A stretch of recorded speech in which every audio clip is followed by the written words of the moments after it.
ڈکیتوں کو پکڑنے کے بجائے پولیس آوارہ کتوں کے پیچھے پڑ گئی۔ اسپیشل برانچ کو اسپیشل ڈیوٹی دے دی گئی کہ آپ کراچی میں آوارہ کتوں کی ان کے بارے میں معلومات اکٹھا کریں گے، کون سا کتا کہاں پر دن میں ہوتا ہے اور شام میں ہوتا ہے،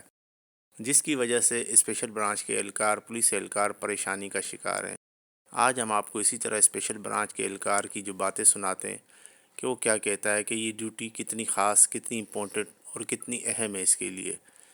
جس کی وجہ سے شہر کراچی میں کرائم کی تعداد بڑھتی جا رہی ہے۔ اسٹریٹ کرائم کا جن بے قابو ہو گیا ہے، جسے پولیس کنٹرول کرنے میں ناکام ہے،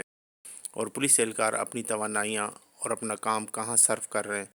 آئیے سنتے ہیں۔ میں جو بات میں کہنا جا رہا ہوں یہ دو طبقوں کے لیے کراچی میں۔ ایک تو کراچی میں وہ طبقہ جو پولیس سے تپتا ہے،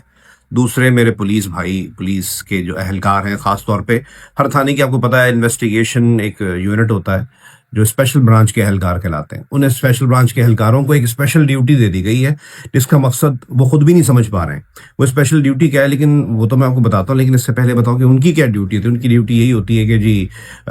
کوئی اگر کچھ جرائم ہو رہے ہیں علاقے میں، یا ایون کوئی ایسی چیزیں جس میں پولیس والے، پولیس اہلکار انوالو ہیں،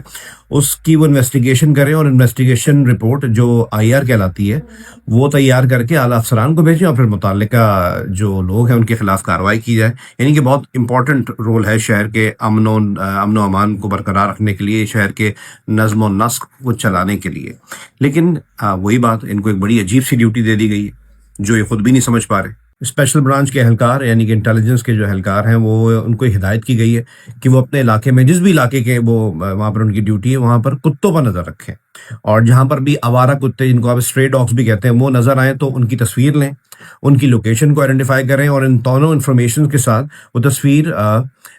رپورٹ کریں متعلقہ جگہ پر، اور بتائیں کہ کتا کس وقت کہاں پر نظر آیا۔ اب اسپیشل برانچ کے اہلکار اپنے اپنے علاقوں میں کتوں کو ڈھونڈ رہے ہیں اور ان کی تصویریں لینے میں لگے ہیں، فوٹو سیشن چل رہا ہے، اور اسپیشل برانچ کے اہلکار یہ ڈیوٹی نبھا رہے ہیں۔ اہلکار یہ کہہ رہے ہیں کہ بھائی یہ کام ہم سے لیا کیوں جا رہا ہے، اور چلیں لیا بھی جا رہا ہے تو اس ڈیٹا کا ہمارا ادارہ کیا کرے گا، اس کا یوزیج کیا ہے۔ ابھی کچھ دنوں پہلے آپ کو پتا ہے کراچی میں ہر برائی کا ایک سیزن چلتا ہے، تو گٹر میں گرنے کے واقعات بہت زیادہ ہو رہے تھے، تو ان دنوں میں انہی اسپیشل برانچ کے اہلکاروں کو دوبارہ یوز کیا گیا، اور ان کو کہا گیا کہ جن علاقوں میں گٹر پہ ڈھکن نہیں ہے ان کو ٹیگ کیا جائے، ان کی لوکیشن سینڈ کی جائے، اور اس کی انفارمیشن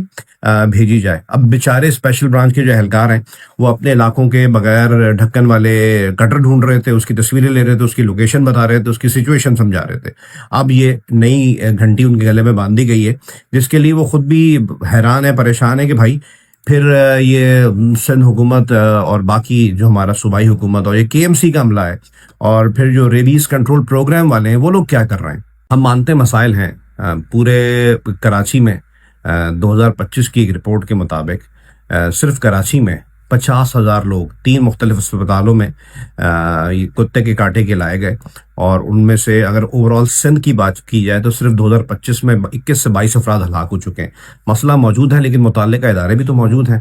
یہ اسپیشل برانچ والوں سے کیوں یہ ڈیوٹی لی جا رہی ہے، اور اس ڈیٹا کا محکمہ کیا کرے گا، یہ واقعی میں مجھے بھی سمجھ میں نہیں آ رہی۔ تو خیر، یہ ایک بڑی انٹرسٹنگ خبر تھی، میں نے سوچا آپ سے شیئر کروں۔